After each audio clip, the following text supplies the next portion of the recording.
Hey, what is up YouTube? I'm aer0plane, and as you would expect, I'm here with a day 3 recap. The servers are lagging right now and a perfect time to end stream pretty much. But yeah, we've gotten our first Mage Blood for Camo. We bought it at 160 Divines and we'll be pushing for our second Mage Blood tomorrow, and then I'll be using that Mage Blood, which will open many more gearing opportunities for the build. But that aside, I pretty much plan to cover what I've done for today, and then with one very interesting ending towards this segment, and that's going to be Mercenary Gearing. So first and foremost, today we started by pushing into Sanctuary maps, and that is where we were trying to drop the Darkseer Scepter, dropping other fragments outside of the Cosmic Fragments just for a change of pace, and because it was fairly profitable to do so. Dropped 2 Darkseers and sold them for a decent amount of money. Proceeded on to do a couple of Ubers and drop a couple of Ashers, drop a Uber Shaper Helmet, and after that, that's where we started thinking and theory crafting on stream as we were mapping on how to gear the Merc, and that's where I met a Merc within my maps and figured out that hey, this actually could provide a good possibility for gearing 1 to be able to boost my damage, and that's where we went full on theory crafting into the POBs to be able to show how we're able to get that damage.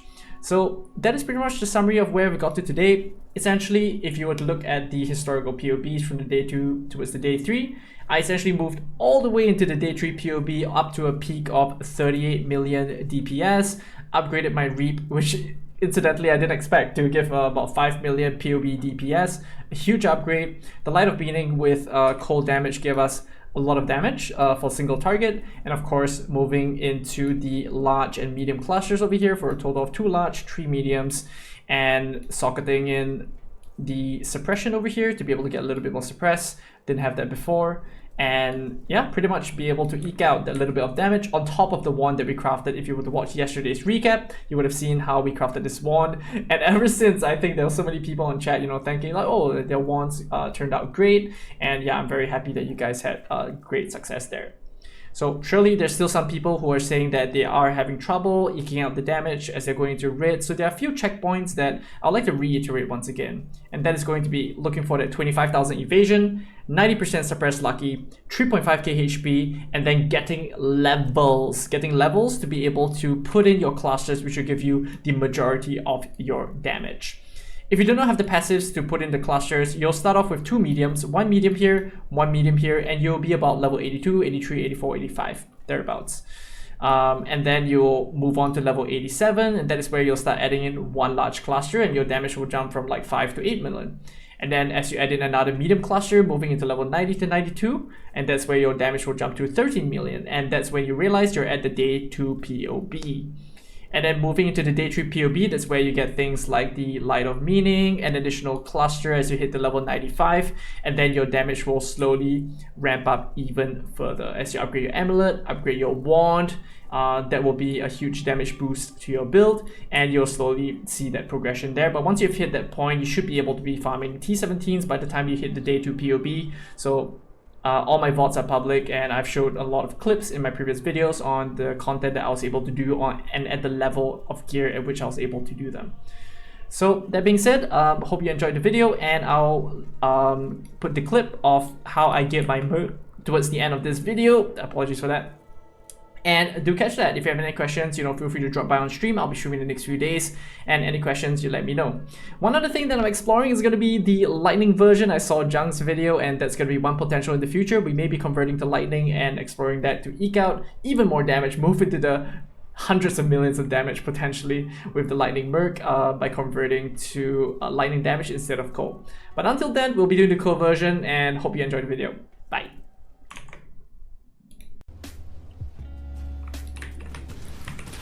Okay, I'm rubber bending.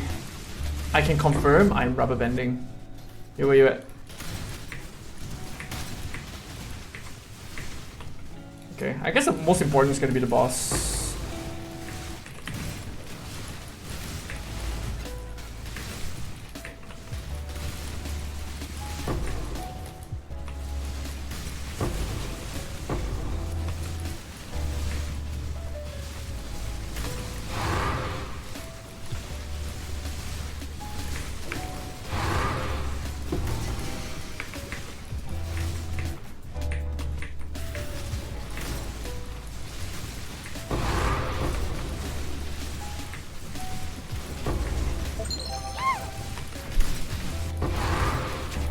Thanks for follow.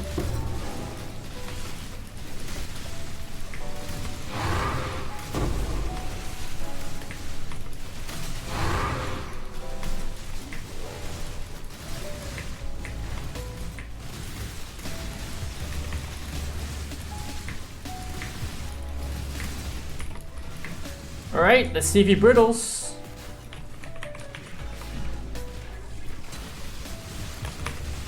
Resistance on this guy, he's scorching. He's right beside. Oh, 1% brittle! 1% brittle, let's go, dude.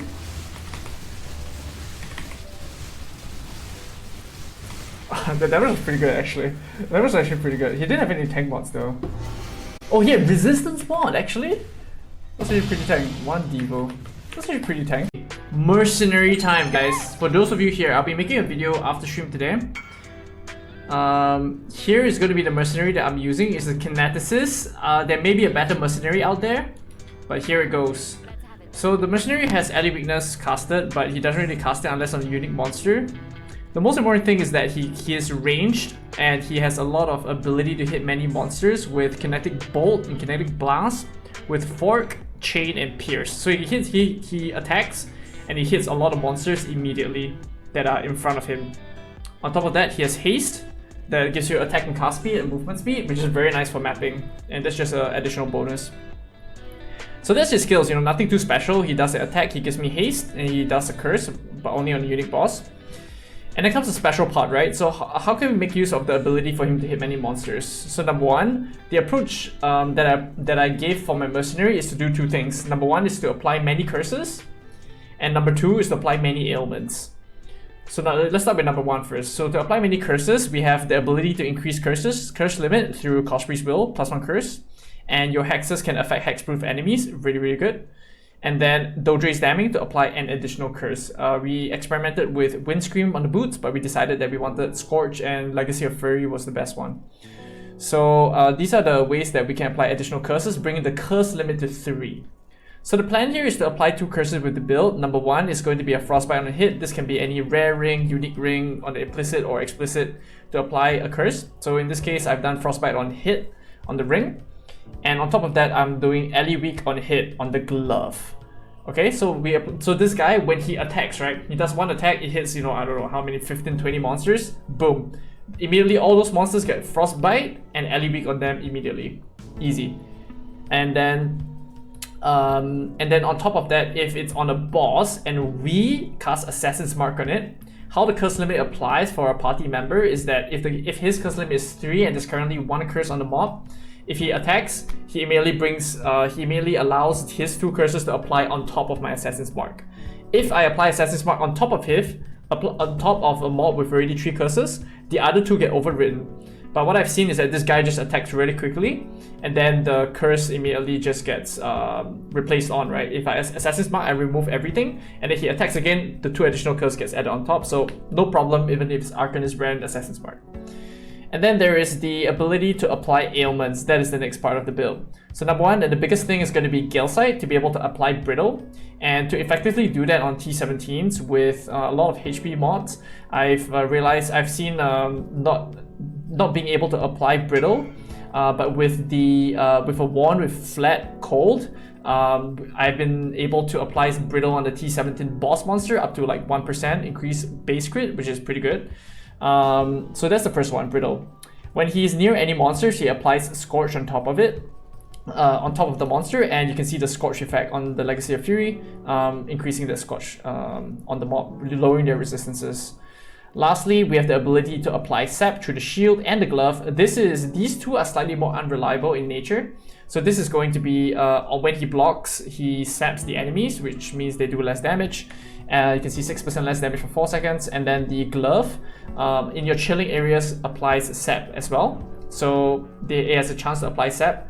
Technically, the mercenary has Frostblink, but you know he's not that smart to force a sap on the enemy. But my Frostblink applies a chilling ground, and if he attacks the enemies that is under my chilling ground, it will get sapped. So that is a lot of alt ailments: brittle, scorch, and sap.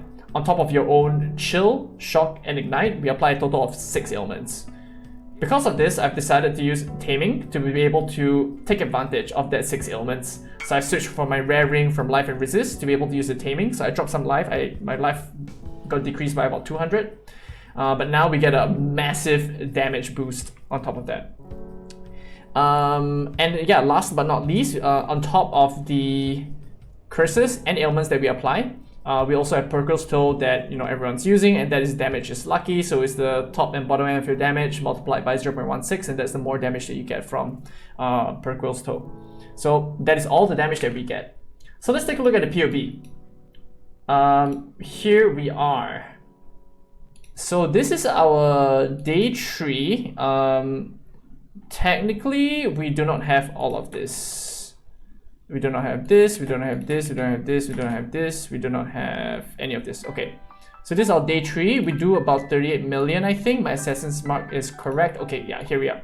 So this is our current POV without the mercenary, where we were doing our own assassin's mark and pretty much doing the standard stuff, right? I was using a rare ring, life and resist. I had 3.6k life, I had 29 chaos res, and yeah, so that's pretty much the build. And we didn't have brittle. Yes. Okay, there we go.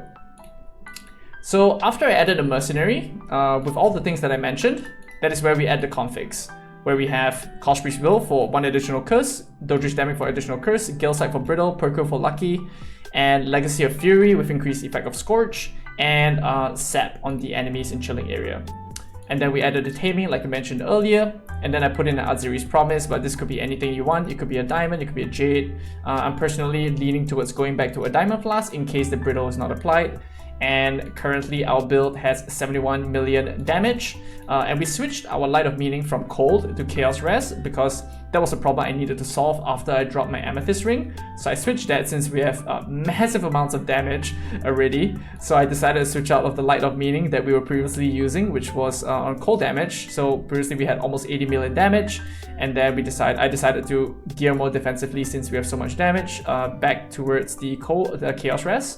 And you can see our life fell by 200, but our damage went up from 38 million to 71 million, so that's almost 2 times damage with the mercenary. That's of course if everything of these are happening. If any of these aren't happening, let's say we lose 3 ailments for some reason, we have no brittle, no ignite, and no sap, for example, we still drop down to 60 million, which is 1.6, 1.7 times damage, so it's pretty okay in all intents and purposes. Because at the end of the day, we still get the lucky, which is fairly consistent, and I would say the brittle, especially on non-unique monsters, it's fairly good. And then of course we'll be adding a clip of the gameplay to be able to show some of those effects on the monsters. Alright, so there's that. How much do you pay for the Light of Meaning? The Chaos one, I paid 6.5D. The Cold one, I paid 6D maybe? Or 5D? How about the belt? Oh, the belt is just life and resist. I forgot to cover that. Yeah, just life and resist. So the guy has stats. So just make sure that you rest cap. One thing very nice about the Cospri's Will is that it gives chaos resist, which then bumps up this number to 71, which is pretty healthy. And I've not seen my mercenary die a single time in juiced tier 17s. So that's great.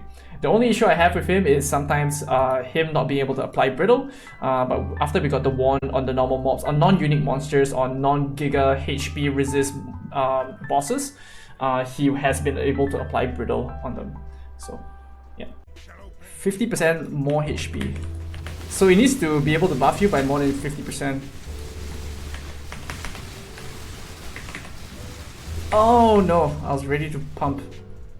Alright, here we go. Oh my fucking god. Alright, let's just dodge everything.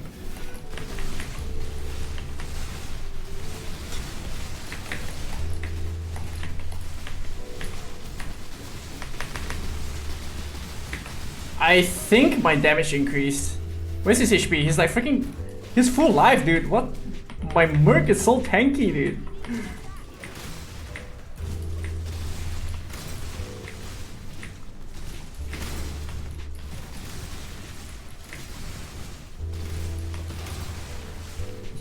He also died at the beginning of the fight. I'm starting to lag a bit. It's not good. Servers, man.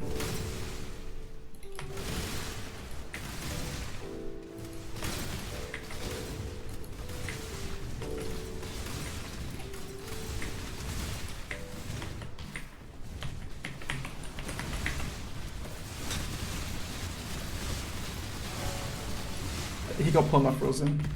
Oh shit.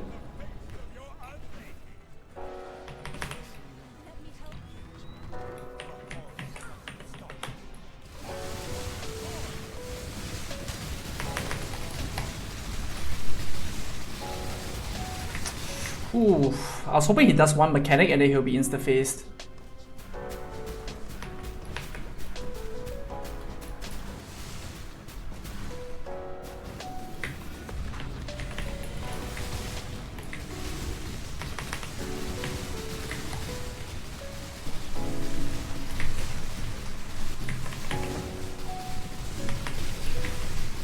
Oh, I saw brittle, I saw brittle.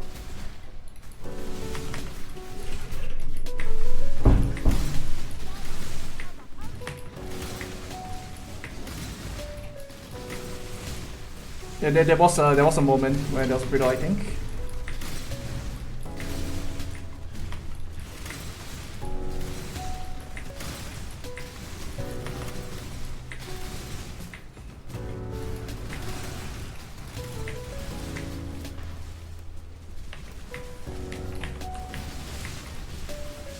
Yeah, where's his brittle? He's attacking but no brittle on this guy. Not enough cold damage, maybe.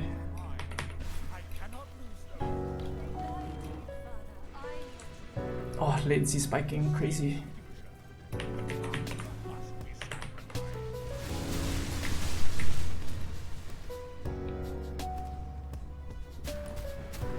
The brittle's on, I see.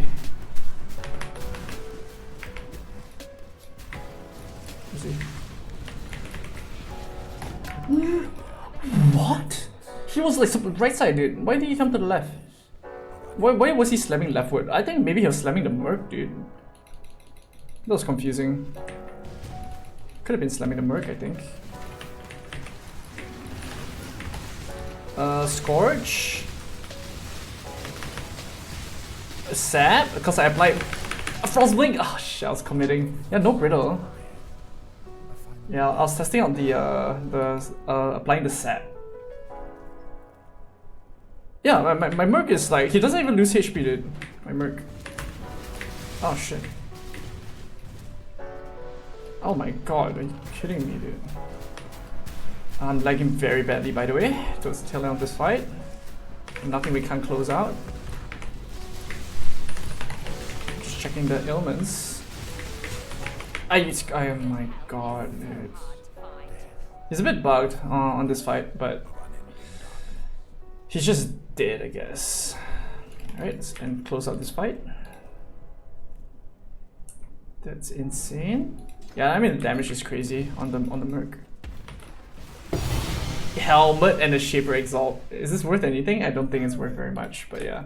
I guess yeah, we can watch back and we can see the brittle, I guess, on the second phase and see what we may need to do to get him to do that damage.